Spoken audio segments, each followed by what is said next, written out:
안녕하세요 여러분, तपाईँलाई मेरो युट्युब च्यानलमा स्वागत छ। आज म तपाईँलाई च्याप्टर 49 को चाहिँ छनछन छपछुक भाङभुङ method of connecting electric wires छङ्गु एक्सप्लेनेसन लिएर उपस्थित भइसकेको छु। मेरो च्यानललाई लाइक, सब्स्क्राइब र कमेन्ट गर्न नभुल्नुहोला।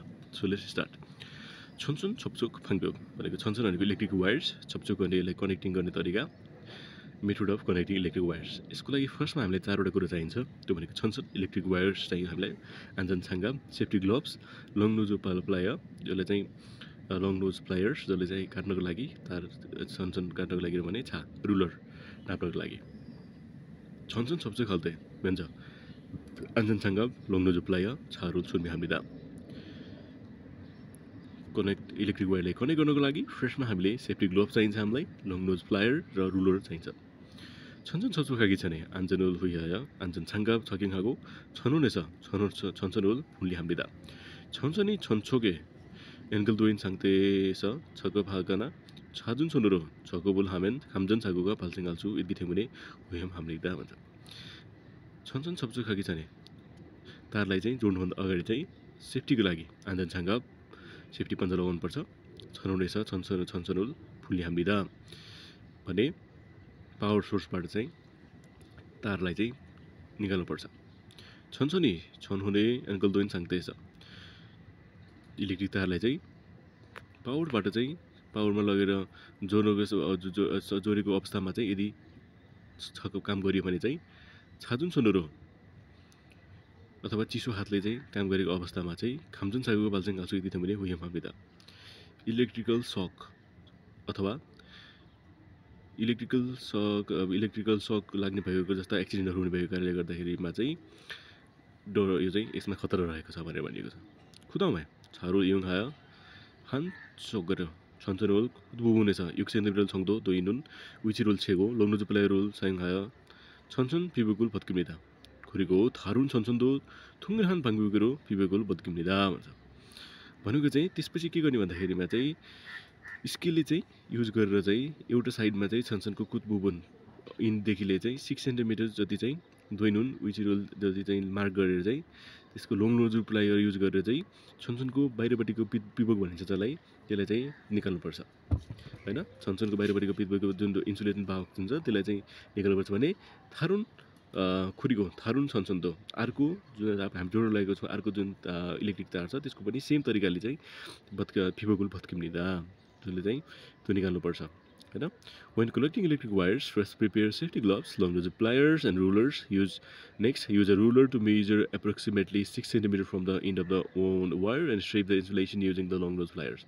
Repeat the same process for the other wire.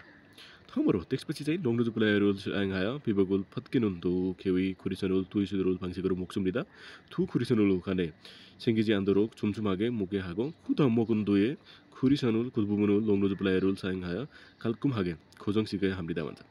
त्यसपछि चाहिँ लङ नोज प्लायर युज गरेर चाहिँ पिबकुल फत्किनुन थु खेवी खुरिसन तुइसु रोल फांसिगरो मोक्सुमलिदा भन्छ।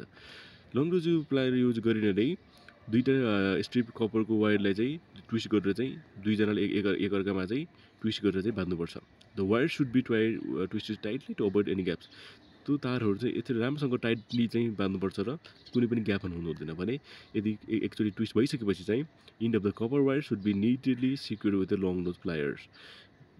र त्यसपछि ट्विस्टेड भइसकेपछि चाहिँ end of the copper wire should be neatly secured with the long nose pliers. सफासँग चाहिँ त्यसलाई चाहिँ उस हुनुपर्छ। जस्ट थुकुरिसन उल्लु खाने सँगै चाहिँ आन्तरो मागे मुके हागो छुमछुमागे हागको टाइटली चाहिँ गर्नुपर्छ भने थु मोकुन दुए खुरिसन कुद बुबुन इलेक्ट्रिक तारको चाहिँ अन्तिम भाग चाहिँ लङ नोज प्लायर युज गरेर चाहिँ कालकुम हागे खोजङ सिके हाम्लिदा त्यसलाई चाहिँ फेरि राम्रोसँग फिक्स गर्नुपर्छ। भनेपछि तपाईँको method of using electric wires हैन। त्यसको पनि हाम्रो एकचोटि चाहिँ फर्स्ट नम्बरमा चाहिँ सेफ्टी प्रिकसन रहेको छ। की पोइन्टमा हेर्दाखेरिमा चाहिँ wear safety gloves before connecting wires, disconnect wire from the power source to prevent electric shock. Power सोर्सबाट चाहिँ डिस्कनेक्ट गर्नुपर्छ हामीले वायरलाई इलेक्ट्रिक सकबाट जस्तो एक्सिडेन्टहरू नहुनुको लागि भने। अभोइड वर्किङ विथ चिसो हातले पनि काम गर्नु हुँदैन। While the electric wires are still connected to power. चिसो हातले चाहिँ यदि पावरसँग स्टिल जोडिएको अवस्थामा काम गर्दाखेरि पनि एक्सिडेन्ट हुने चान्सेस बढी हुन्छ। भने 2 नम्बरमा हामीले वायर स्ट्रिपिङ कसरी गर्ने भन्दा हुन्छ measure approximately 6 centimetre from the end of the वायरबाट चाहिँ 6 6 सेन्टिमिटर जति नापेर with the help of the ruler अनि यसको strip off along the plier use गरेर चाहिँ यसको इन्सुलेसन चाहिँ स्ट्रिप अफ गर्नुपर्छ हामीले फिबोकुल पत्कमिँदा। त्यसपछि अर्को साइडमा पनि अर्को वायरको पनि हामीले सेम प्रोसेस गर्ने हो। त्यस 3 नम्बरमा चाहिँ कसरी ट्विस्ट गर्ने त दुईटाले भन्दाखेरिमा चाहिँ लङ नोज प्लायर युज गरेर चाहिँ tightly twist the two strip copper wires together ensuring कुनै पनि ग्याप नभइकन टाइट रूपमा चाहिँ हामीले स्ट्रिप गर्नुपर्छ भने ट्विस्ट भइसकेपछि security fix to the end of the wire with the plier use गरेर चाहिँ यी दुईवटा इन्ड चाहिँ राम्रोसँग फिक्स गर्नुपर्छ भने यसको लागि हामीलाई टुल्स निडेड भनेको safety gloves long nose plier र रुल फर मेजरिङ। यो साथीहरू तपाईँले के कति बुझ्नुभयो आज यसलाई एक्चुअली फेरि नेपालीमा पनि गर्नु होला होइन। तार जडान गर्दा पहिले सुरक्षा पन्जा चुच्ची पेन्चिस र स्केल तयार गर्ने।